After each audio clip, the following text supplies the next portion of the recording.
Ano naman sinasabi mo? Ang goal ko sa buhay, pag matanda ka na, Oh. at wala ka ng trabaho, anak mo na lang ang suporta sa'yo, Oh. ano ka, tulong ka sa anak mo hanggat kaya mo. Oh, yun pala Kung yun. di ka na makatulong, pag sa Pilipinas, anong silbi ko doon ako sa Pilipinas? Wala akong ginagawa, ang isip ko nandito. Ano na lang ang ano mo doon? Kaya siyempre, Oh. siguro nagkakasakit ka rin na isip na stress ka ang anak mo kung ano kaya sila doon.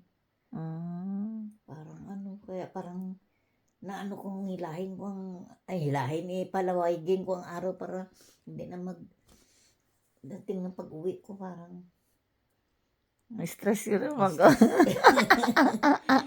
mahirap talaga, malayo ko sa pamilya Stress mo. siya, yung nag-iisip ka.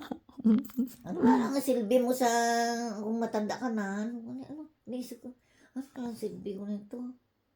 Parang, wala ka ng silbi, ano ba ang silbi mo sa mundo? Hindi.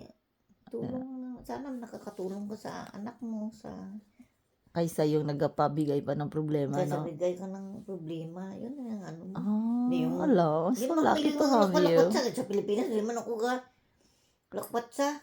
Ganun nga. Wala Sige. akong dyan. So dito lang tayo Maya sa kasi, bahay mula ngayon. Pag iniisip ko, mahilo ako nun, tapos wala ang anak ko, siyempre, okay naman pag mga kaibigan, okay naman, pero iba rin talaga yung anak mo Totoo ta. kasama mo.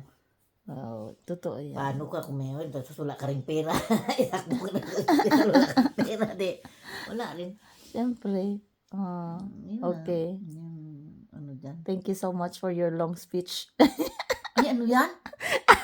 Video ka. Video pala ako.